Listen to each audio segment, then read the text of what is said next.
All right, everyone, buckle up because we're diving into a potential game changer. A potential $4,500 boost to Social Security and SSDI benefits. Yeah, you heard that right. $4,500. That's not chump change, folks. That is a serious chunk of change that could make a real difference in your lives. It could be life-changing for a lot of people. And we're going to break it all down for you. Everything you need to know to make sure you get every cent you deserve. Before we get started, though, if you find this kind of information helpful, Just hit that subscribe button. yeah, we really appreciate it. We'll keep you updated on all the latest financial news and developments that could impact your wallet. All right, so let's jump right in. Who is eligible for this boost? Well, we're talking about retired workers. People receiving SSDI and even some SSI recipients. Okay, so it sounds like a pretty wide range of folks. It is, but there are some nuances. Oh, there are always nuances, right? Always. So tell me more about that. Your current benefit amount and your living situation actually play a role in determining your eligibility. So it's not just a blanket increase for everyone. Exactly. It's tailored to individual circumstances. That makes sense. I guess what about people who took early retirement? Oh, good question. Or those who delayed their benefits to earn those extra credits? It's all factored in. How does the boost work for them? If you delayed retirement, congrats, you could see an even bigger bump. Oh, nice. And for early retirees, the boost will be adjusted based on when you started receiving benefits. So the SSA is really trying to make this fair across the board? They're trying to make it as equitable as possible. Okay, now why this sudden change? What prompted the SSA to roll out such a significant increase? Yeah, what's the story there? Well, the SSA is keeping a close eye on the economy. Makes sense. They're seeing those inflation numbers. Oof, yeah. And they're realizing that for many people, Those monthly checks just aren't cutting it. yeah, they're not stretching as far as they used to. Groceries are expensive. Everything's getting more expensive. This boost is really about ensuring that seniors and those receiving disability can maintain a decent quality of life. It's about dignity and security. Exactly. And that brings us to a crucial point. How do people make sure they actually get this money? Yes. How do they receive this boost? Direct deposit is the key. Direct deposit, that's the most efficient and secure way to get your benefits right. Absolutely. But setting it up correctly with the SSA, that's crucial. It is. So walk us through that. What do people need to know? First things first, you need a bank account. An active bank account at a U.S. bank or credit union. Okay, got it. U.S. bank account. Check. Now, what if someone switched banks recently? Or they're thinking about switching. Do they need to tell the SSA? Absolutely. It's vital to update your direct deposit info with the SSA. How soon do they need to do that? At least 2 weeks before your payment date. 2 weeks. Trust me, a little bit of proactive effort can save you a lot of hassle later. I bet that's good advice. Speaking of information, what exactly do you need to have handy to set this up? Or to update your direct deposit info. You'll need your bank's routing number, Okay. your account number, Got it. and whether it's a checking or a savings account, Easy peasy. you can usually find all of that right on a personal check. So no excuses for not having that info. If you bank online, you can find it in your account details. So it's all right there, easy to find. But accuracy is key. Yeah, no typos allowed, right? Even one tiny mistake with those numbers could send your payment to the wrong place. Oh no. Double check those digits. Triple check? Make sure it's all correct. All right, now let's talk security, In this day and age, security is always top of mind. especially when it comes to our finances. What's the SSA doing to protect our hard-earned benefits? Yeah, what kind of safeguards do they have in place? Well, you can rest assured that the SSA takes security very seriously. Good to know. They've got state-of-the-art encryption Oh, wow, fancy. and multiple verification steps. Make sure your money ends up in your account Exactly where it should be. and not in the hands of some scammer. Right. And they're constantly updating their systems to stay ahead of those guys. Good, because those scammers are always trying new tricks. It's a constant battle. But it's a two-way street, right? Absolutely. What can people do to protect themselves? What are some red flags to watch out for? Yeah, because we're all bombarded with scams these days. Here's a golden rule. Lay it on us.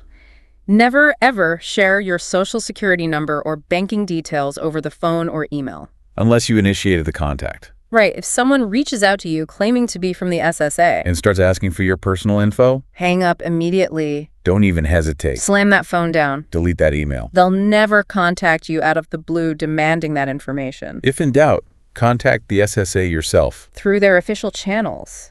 Don't trust any phone number or email address that a suspicious caller might give you. Go to the SSA website. Find their official contact info And reach out to them directly. All right, so we've talked about who's eligible for this boost And the importance of direct deposit. and how to protect yourself from scammers. What's next? Well, let's walk our listeners through the process of setting up or verifying their direct deposit info. What are their options? You've got choices. Which is always nice. You can do it all online through your My Social Security account. Which is usually the quickest and easiest option. But if you prefer face-to-face interaction, You can always visit your local Social Security office. or give them a call on their toll-free number. So there's an option for everyone.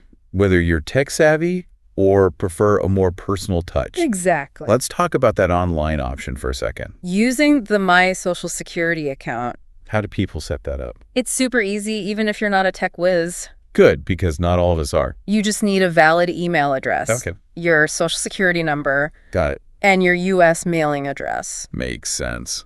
The system will ask you a few security questions. Just to verify your identity. Standard procedure. Once you're in, finding the direct deposit settings is a breeze. The website walks you through it. Sounds pretty user-friendly. It is. Any pro tips for people using the online method? Take your time, breathe, and double-check every number you enter. Accuracy is key. Once you've submitted everything, you'll get a confirmation message. What should people do with that?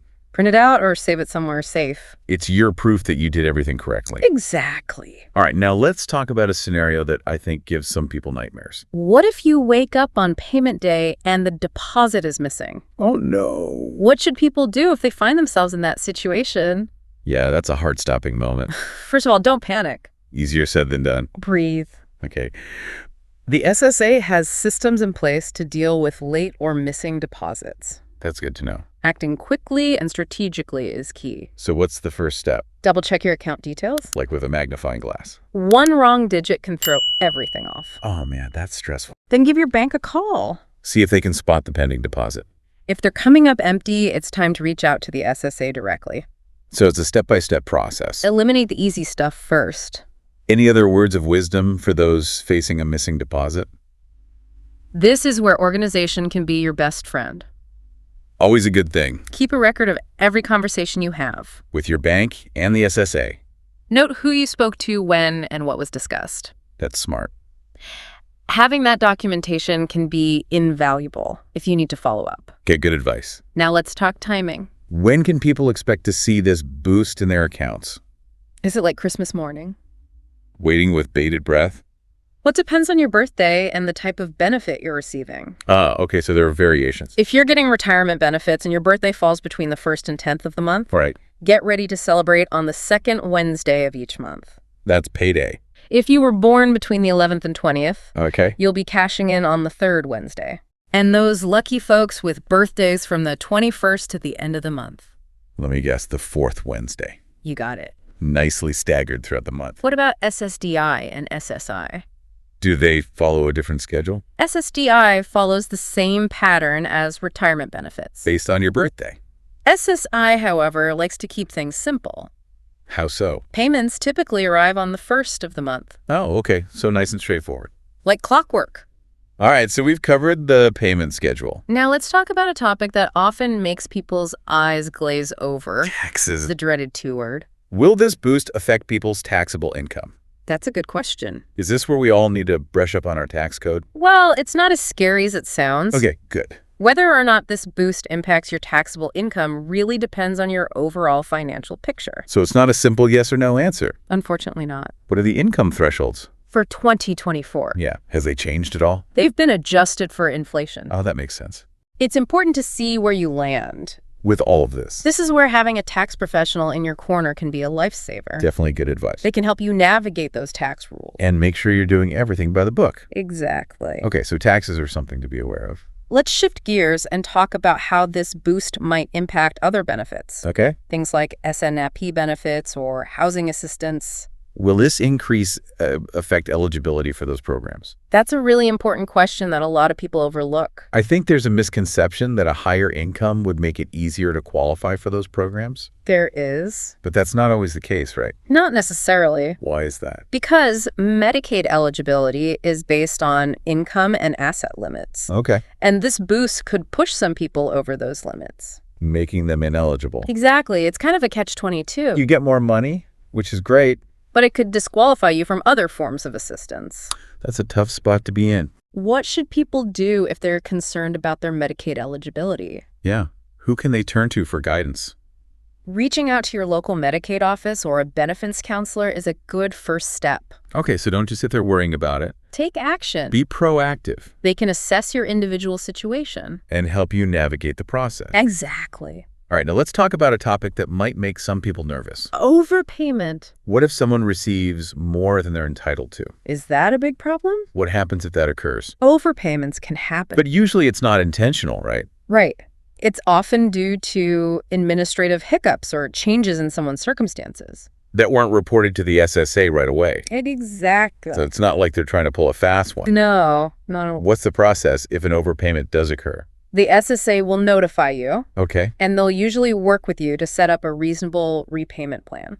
So they're not going to come knocking on your door demanding a lump sum? No, they're very understanding. That's good to hear. The key is to cooperate with them. And address the issue head on. Exactly. Now let's talk about inflation.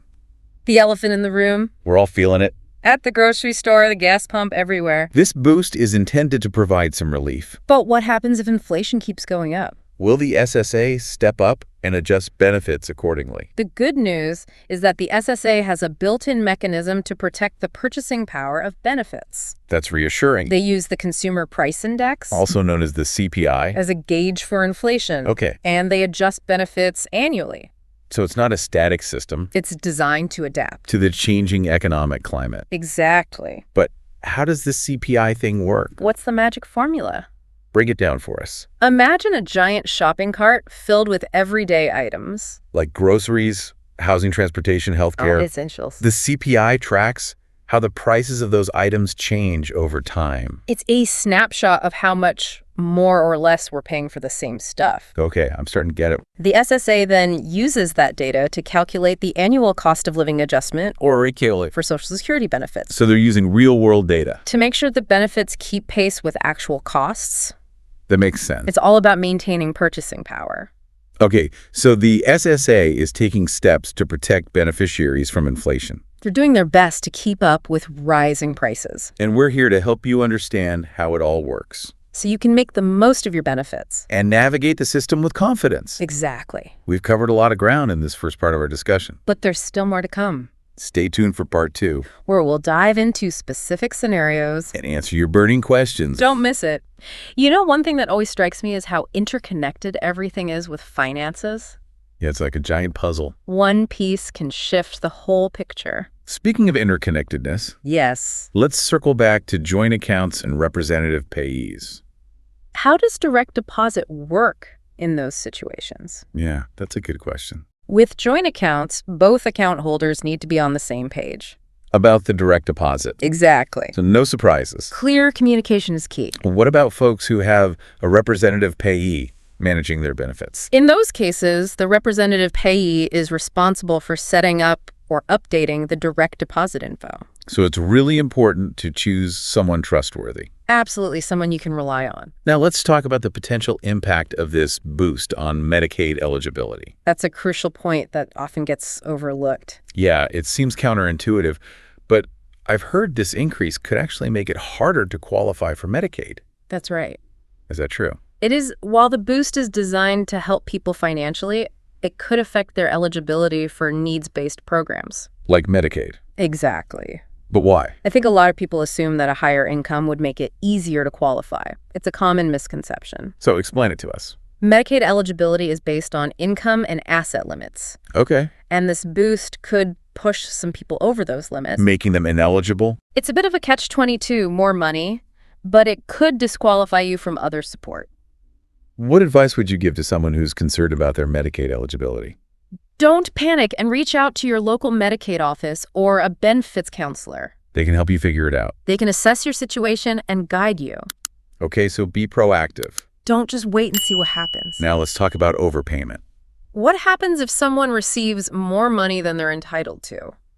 Yeah, is it a big headache to sort out? Overpayments do happen, but it's usually not intentional. Yeah. It's often caused by administrative errors or changes in circumstances. that weren't reported to the SSA. Exactly. So what's the process like if that happens? The SSA will notify you, and they'll typically work with you to set up a repayment plan. So they're not going to come after you with guns blazing. No, they're very understanding. That's good to know. The key is to cooperate with them and address the issue promptly. Okay, so don't ignore those notices. Definitely not. Now let's talk about inflation. We're all feeling it at the grocery store, the gas pump. Everywhere. This boost is meant to help with that. But what if inflation keeps rising? Will the SSA adjust benefits to keep up? That's a good question. The good news is that the SSA has a built-in mechanism to protect the purchasing power of benefits. Tell me more about that. They use the Consumer Price Index, or CPI, to track inflation. Okay. And they adjust benefits annually based on how the CPI changes. So it's a dynamic system. It adapts to economic realities. But how does the CPI thing work? Imagine a giant shopping cart filled with everyday items. Like groceries, housing, transportation? All the things people need. Sure. The CPI tracks how the prices of those items change over time. So it's a measure of how much more expensive things are getting. Exactly. And the SSA uses that data to calculate the annual cost of living adjustment Or HEOLA. for Social Security benefits. Right. It's designed to keep benefits in line with rising prices. So they're using real-world data to make those adjustments. That's right. Now let's talk about the elephant in the room. The long-term sustainability of Social Security. With this boost, some people might be wondering if it's putting a strain on the system. Is it jeopardizing its future? That's a valid concern. The long-term sustainability of Social Security has been debated for decades. It's a complex issue. But let's be clear, the program is not on the verge of collapse. Okay, that's good to hear. While it's true that the Social Security trust funds are projected to be depleted within the next decade or so, Even if that happens. incoming payroll taxes will still be enough to cover about 75% of scheduled benefits. So it's not a doomsday scenario. But we can't be complacent. What are some of the potential solutions that have been proposed? There's a range of options, from raising the retirement age to increasing the payroll tax cap, Or adjusting the benefit formula? even exploring the possibility of investing a portion of the trust funds in the stock market. Wow, a lot of options. It's about finding the right balance. What are the key factors we should be considering when evaluating these solutions? The goal is to ensure the program's solvency for future generations. Without hurting current beneficiaries. Exactly. Any changes need to be carefully considered and implemented gradually. It's a delicate balance. We need to protect both current and future beneficiaries. Now, before we wrap up this part of our discussion, Yes, I want to emphasize the importance of financial literacy. absolutely. It's crucial for making informed decisions. About your financial well-being. What are some key aspects of financial literacy that are relevant to Social Security? Understanding how Social Security works is fundamental. Like how benefits are calculated The different types of benefits available. and the factors that can affect your payments, Right. It's also important to be aware of your rights as a beneficiary. and the resources that are available to you. The SSA website is a great place to start. They have a ton of information. And don't hesitate to reach out to your local Social Security office or a benefits counselor if you need help. They're there to help you. All right, everyone. Welcome back for the final part of our deep dive. We're going to tackle some real-life scenarios. Exactly. We've got some great questions from our listeners. Well, let's jump right in. First up, we have a question from Sarah. Sarah asks, I'm currently receiving both Social Security retirement benefits and a small pension. okay, Will this boost affect my overall income and my tax liability? great question, Sarah, and that's something a lot of people are probably wondering about. So what's the answer? The short answer is it depends. Of course it depends. There's always a So break it down for us. The boost will definitely increase your overall income, Okay. but the impact on your taxes really hinges on your specific income thresholds and your tax bracket. So it's not one size fits all. Exactly. What factors should Sarah consider when trying to figure out the potential tax implications? Well, she needs to look at her total income picture, That includes Social Security benefits, her pension. and any other income she might have. Then she can refer to the IRS guidelines on the taxation of Social Security benefits. Those guidelines can be a little tricky to decipher. They can be. It might be worth consulting with a tax professional A tax pro can provide personalized advice based on Sarah's specific situation. and help her navigate those tax rules effectively. All right. Good advice. Next up, we have a question from David. David asks, I'm planning to retire next year. Should I delay my retirement to take advantage of this boost? that's a strategic question. It is. Delaying retirement can definitely bump up those Social Security benefits. Because of those delayed retirement credits. You earn them for each year you wait past your full retirement age. But the decision of when to retire is a big one. It's personal. It depends on a lot of factors. What are some of the things David should consider? Well, he needs to think about his financial needs, His health. his personal goals, And even his life expectancy. life expectancy. That's an important one. It is. It might be helpful for David to talk to a financial advisor. A financial advisor can help him project how delaying retirement would impact his finances. Both in the short term and the long term. Exactly. Okay, so it's a balancing act. Weighing the pros and cons. All right, let's move on to our next question. This one comes from Maria. Maria is concerned about security. She asks, I'm worried about the security of my direct deposit. What steps can I take to protect my information and prevent fraud? that's a valid concern, Maria. It is in this digital age, we have to be extra careful. While the SSA has strong security measures in place, We talked about that earlier. you also play a crucial role in protecting yourself. Absolutely. Rule number 1, never ever share your Social Security number or banking details over the phone or through email. Unless you initiated the contact. Exactly. If someone calls or emails you out of the blue claiming to be from the SSA, And they start asking for your personal information, hang up or delete that email immediately. don't give them anything. Legitimate organizations will never solicit sensitive information from you that way. If you have any doubts, reach out to the SSA directly. Through their official website. Don't trust any phone number or email address that a suspicious caller might give you. It's better to be safe than sorry. Any other tips for staying ahead of those scammers? Regularly review your bank and credit card statements. Look for any suspicious activity. If you see something that doesn't look right, report it immediately. Oh, wait. The sooner the better. Okay, great advice as always. It's been a pleasure talking about this with you. Likewise, it's been an informative discussion. We've covered a lot of ground. From eligibility to direct deposit to taxes and security. We've even touched on the long-term sustainability of Social Security. We hope you found this deep dive helpful. If you did, be sure to give us a thumbs up. And subscribe to our channel for more insightful discussions. We're here to help you navigate the world of personal finance. Thanks for joining us, everyone. Until next time, stay informed and stay financially savvy.